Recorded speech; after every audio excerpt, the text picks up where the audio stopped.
Hello again, one and all. It's your friend Moonhorse here. I'm in a really good mood. I just saw the new Rammstein video. It was really good. So let's read some stories.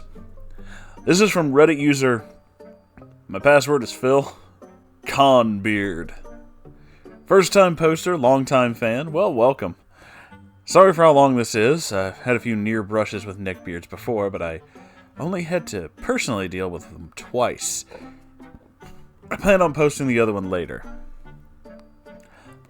A few things you need to know going into this story. I work the front desk of a community center.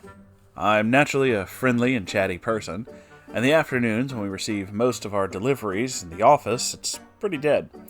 There's a stretch of about 2 hours where I don't see anyone but the delivery people, mail, FedEx, UPS, etc. I usually make friendly small talk with all of them. And while I'm not exactly a pushover, I am incredibly naive in thinking that everyone says exactly what they mean, and only what they mean.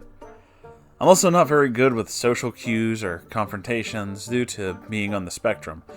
Because of this, I have a hard time exiting bad situations, for fear of seeming rude or crazy. I live in constant fear of overreacting and always second-guessing / doubting my own instincts.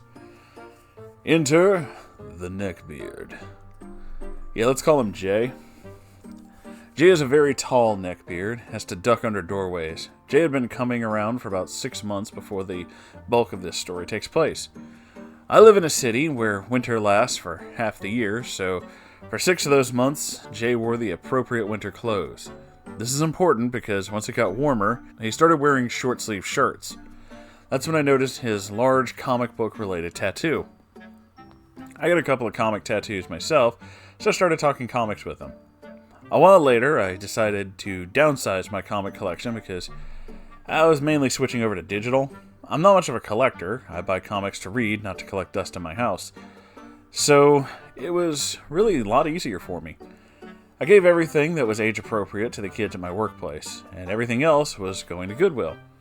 I mentioned this to Jay, and he said he'd like to have some.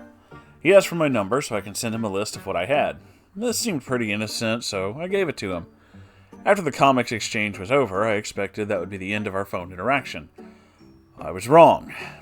He started texting me at random times, like we're friends. Not even the standard getting to know you stuff, but like we had known each other for years, asking me about intimate and very private things. I was way too much too fast. I tried to keep my responses short and never initiated contact. I thought eventually he would lose interest and just move on. Yeah, it only got worse. Fast forward a couple of months and he's staying longer and longer when he makes deliveries to talk to me. Always commenting on my looks. I am really uncomfortable and I tried many times to cut the conversation short. Sometimes I'd fake a task that had to be done upstairs just to get away from him. One day I'm talking to a coworker about my plans to attend a local con when he walks in. He asked me to send him the info for the con, and I did, because compared to all the other weird stuff that he'd been doing, this was normal and mundane by comparison. I also couldn't say no in front of people. I thought, what's the worst that could happen? It's a big convention, it's not like I'll run into him. It turns out the worst that could happen is he texted me the day of the convention and asked where I wanted to meet up. Before I knew what was happening, he had guilt-tripped me and gaslit me into giving him my location. Classy. What followed was 2 of the longest and most excruciating hours of my life. I eventually faked a headache and ditched his creepy ass. I went home and cried out of frustration. I couldn't flat out tell him I wasn't interested because he never explicitly expressed interest in me. He always talked around it, would deny it to his dying breath. And I couldn't just tell him to stop talking to me because he still kind of delivers to the workplace. Seems like there's no getting rid of this guy. This whole situation has seriously broken down my self-esteem. I always thought I was strong enough to face this kind of harassment even if it ever happened to me, and yet here I am just stuck. I honestly don't know what I'm gonna do. Oh boy, that's a tough one. Really? The best I can tell you to do is to talk to people you work with. See if maybe someone can kind of talk to the delivery company and maybe they could switch his route, because it sounds like he's just harassing you. That's not cool. Especially the weird sexual stuff. That's, you know, that's a little much. And if he's not responding whenever you tell him that this is too much too fast and he needs to calm down, then he is definitely pushing something. He's trying to push boundaries to see how far he can get away with things. So I would advise talking to people. Maybe see what you can do around that. That's just not cool, man. You just don't get all up in somebody's stuff when they're not okay with it. And I've seen many guys do that shit. It's pretty fucked up. It's not okay. Okay.